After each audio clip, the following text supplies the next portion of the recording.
আসসালামু আলাইকুম গাইস, কেমন আছেন আপনারা সবাই? আপনাদের জন্য আমি আজকে একটা গরুর মাংস রেজালা নিয়ে আসছি। প্রথম দেখুন এখানে বেশি করে গরম মশলা, এলাচি, দারচিনি সব মিলে দিয়ে দিচ্ছি। তারপরে কিন্তু এখানে কয়েকটা বেশি করে আধা কাপের মতন পেঁয়াজ দিয়ে দিলাম, আর কটা কাঁচামরিচ মাঝখান থেকে বাইঙ্গা দিয়ে দিলাম, 1.5 চামচ ধনিয়ার গুঁড়া দিয়ে দিলাম, 1.5 চামচ মরিচের গুঁড়া, 1 চামচের মতন লবণ দিয়ে দিছি, আর একটু জায়ফল যুক্ত বাটা দিয়ে দিছি।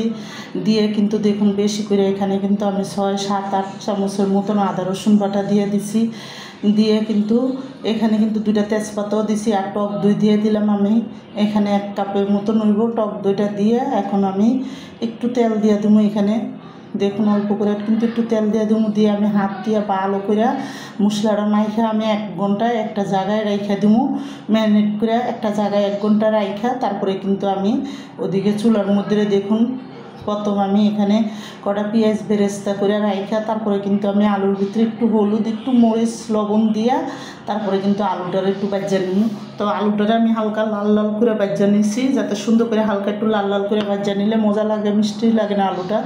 তো দেখুন আলুটা ভাজা উঠাইয়া এখন আমি এই তেলটার মধ্যে কিন্তু কটা পেঁয়াজ দিয়ে দেবো। এই পেঁয়াজটা একটু হালকা দাগানি করে নেব। তো দেখুন এদিকে কিন্তু আমি ওইটার মধ্যে কিন্তু 2টা টমাটো আর হইল কটা কাঁচামরিচ আর হইল এখানে একটা টমাটো বাটাও আমি দিছি।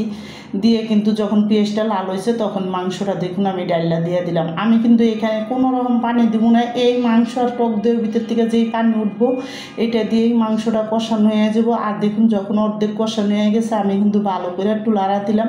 লাড়া দিয়ে কিন্তু তারপরে আমি ডাইকা চুলার আঁচ মিডিয়ামে রাইখা আর একটু কষানো মাংসটা। তো দেখুন মাংসটা কিন্তু এখন সুন্দর করে কিন্তু ডাইকা দিলাম। ডাইকা এখন আর একটু কষানো, যখন আর একটু তেল তেল উঠবো তারপরে কিন্তু দেখুন একটা সুন্দর মতন যখন কষানো হয়ে গেছে তখন আমি আলুটা দিয়ে দেবো। তো আমার এই গরু মাংসের রেজাল্টটা যাদের পছন্দ তারা লাইক সাবস্ক্রাইব দিয়েন প্লিজ। আমার ভিডিওটা আপনারা বেশি বেশি শেয়ার করে দিন আর সাবস্ক্রাইব করে দিন। আর এইভাবে একবার হলো গরু মাংস রান্না করে খেয়ে দেখেন, অনেকই মজা লাগে। তো আমি দেখুন এখানে সুন্দর করে কিন্তু আলুটা দিয়ে একটু কষায় নেব।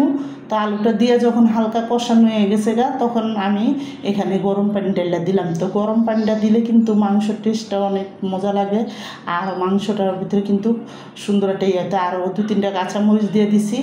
আর দেখুন এখানে আমি কিন্তু একটু পেঁয়াজ বেরেস্তা 1 চামচ চিনি আর গুঁড়া দুধ দিয়ে দিছি। দিয়ে কিন্তু আমি চুলার আঁচটা মিডিয়ামে রাইখা তারপরে কিন্তু মাংসটা রান্না করবো। যখন রান্না হয়ে যাব আমি এখানে গরম মশলা আর কালো আর সাদা গোলমরিচ ফাঁকি একসাথে আর একটু জিরা ফাঁকি আমি একসাথে দিয়ে দিছি। দিয়ে পেঁয়াজ বেরেস্তা দিয়ে আমার মাংসটা কিন্তু দেখুন সুন্দরভাবে রান্নাটা হয়ে গেল। এখন আমি যখন দেখুন উপরে একটু সুন্দর তেল তেল উঠে গেছে তখনও কিন্তু আমি মাংসটা নামাই দিলাম। আর মাংস রান্না